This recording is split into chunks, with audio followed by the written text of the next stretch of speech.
Howdy folks, this is Justro at Metcalf Mills and old Char Rose here.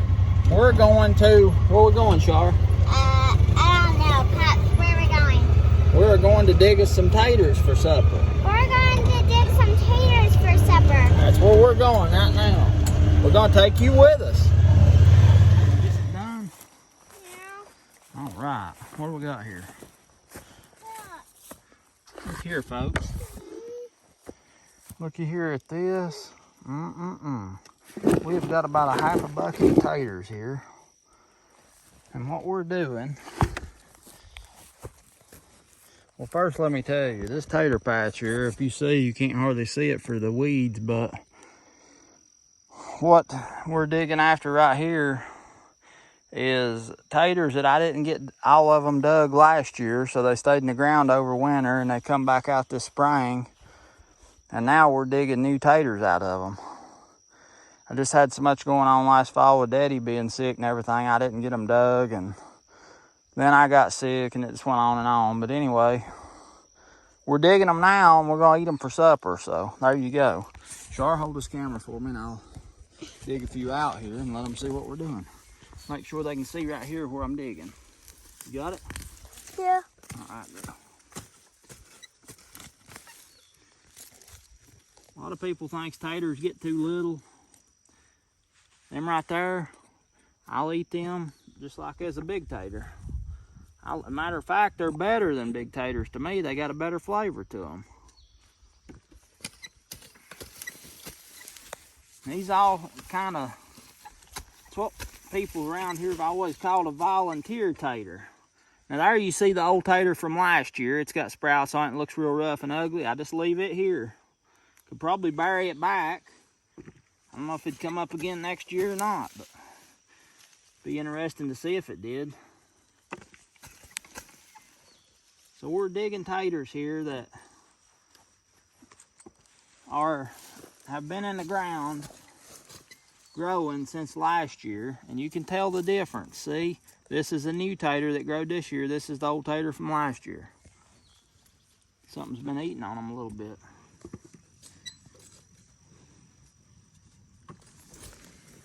You see how easy that is? Scratch them out and take them to the house and eat them. I planted these taters a year and a half ago and just didn't dig them last fall like I was telling you. And you see what we got now?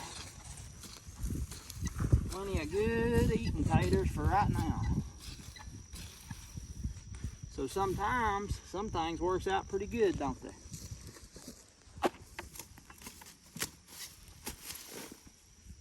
I cultivated this patch one time, and that's all I've been in here. Look at there, what a big old pretty new tater. Nice and pretty skin on it. And I cultivated this patch. I don't like the way that looks or smells. Cultivated this patch one time, and you see what it done. So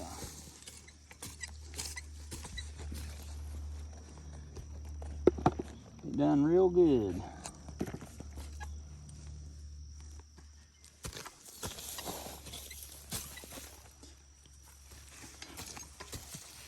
Let's see what else we got here. Bury them old taters back. They can go back to compost if nothing else. Look at there how pretty, folks. Beautiful taters to eat. I didn't do nothing. Left them in the ground. Couldn't get them all dug, so there's too much going on, like I said. These things, I could still clean them up and cultivate, and they'd make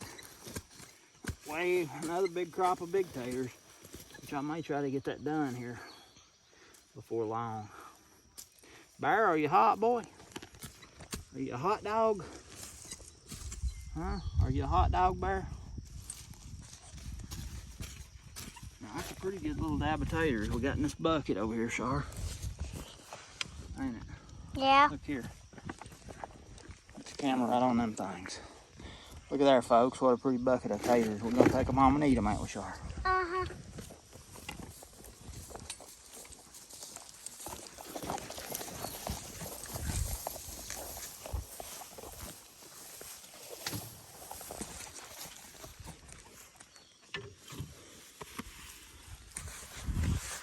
Thank you. All right, folks, we're down here at the red Clawson. You can see our Peggy Nick snuff can beans here. They're really getting with it. Look at there, how pretty. Something eating on them a little bit. We'll have to deal with that. But they're looking good overall. Now let's check on this Clawson here. Looks to me like it's drying down.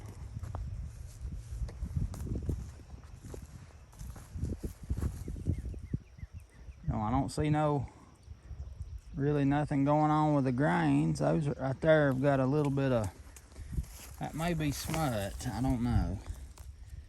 I hope you can see this. It looks like a green mold on there is what it looks like. It's on the outside of the husk, so hopefully if you shell it out, the grain will be fine. It's not on all of it. It seems like it's just on the real short wheat. That's what it looks like. Like it's just on the real short, not on the taller wheat.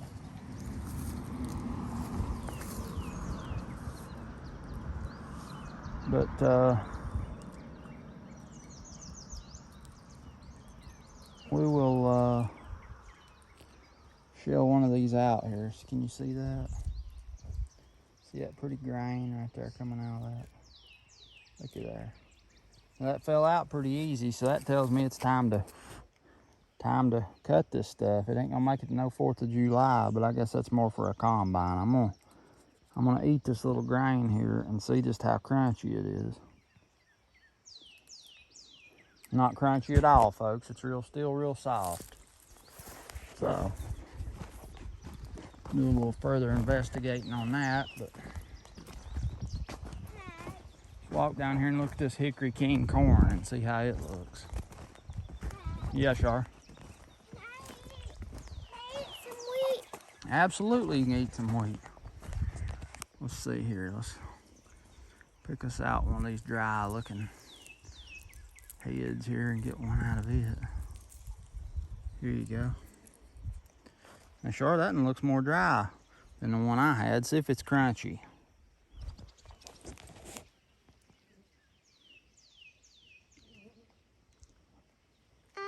Pretty soft?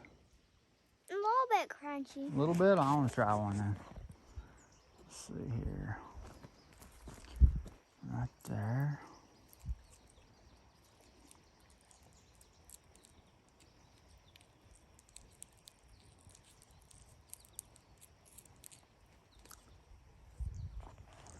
Yeah, just barely, ain't it?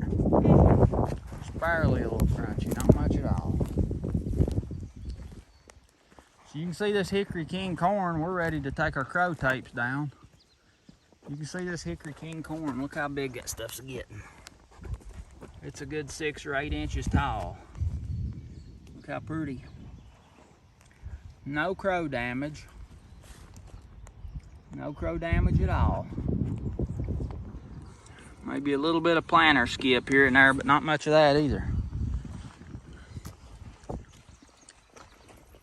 Man, that is really something. Walk over here and see what our cane looks like.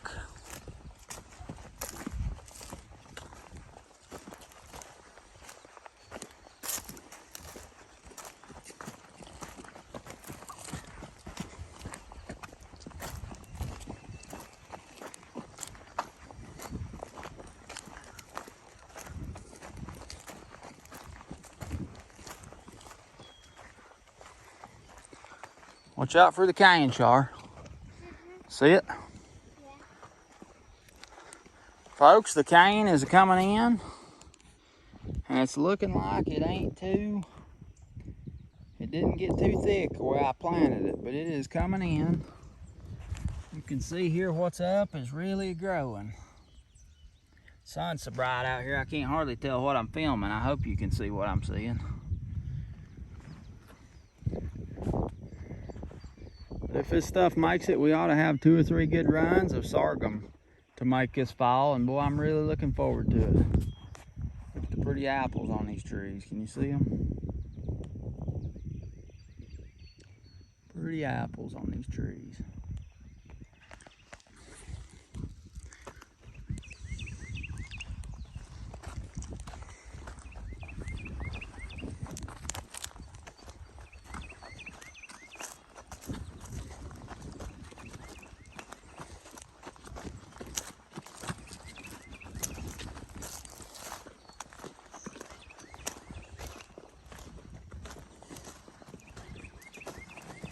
Hey, Bear. What you doing, Bear? What you doing, boy? You hunting for some shade? Take a stroll around here and look at our cucumbers and see what they're doing. Hopefully they ain't dried up. Man, it's getting dry, but I ain't gonna complain. We're not as dry as a lot of places around this country. Wow, look how these cucumbers is growing. Get up here out of the sunshine. Look how pretty. See our cukes there, Char? They gonna make us some cucumbers. Really looking good. Be careful, don't step on them.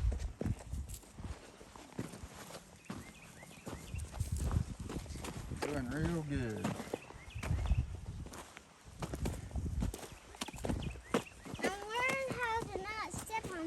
Yeah, don't get close to the hills, because if you pack of dirt, it makes it hard for the roots to get around in there. Yeah. Folks, I guess we better get on to some kind of wheat harvest in here right quick, because that stuff's gonna start shattering if we don't. And it's gonna be pretty damp.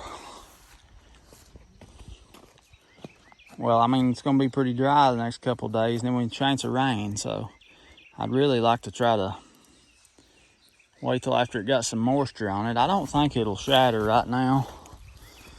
And shatter means start messing with it, the grains come out. See, there ain't nothing coming out of that. Nothing coming out of that, not one grain. So I think it's all right now. But the plant is pretty much dead. And the way they done this, my grandpa and them, my great-grandpa, they'd cradle this wheat with a grain cradle, and then they'd take a big swipe and get a big swipe of it with a grain cradle. Then they would take a couple of the straws, the plants, and they'd tie it into a bundle, and they would shock them bundles in the field. There's a certain way you stand them up and then cap the top of the stack to keep it dry.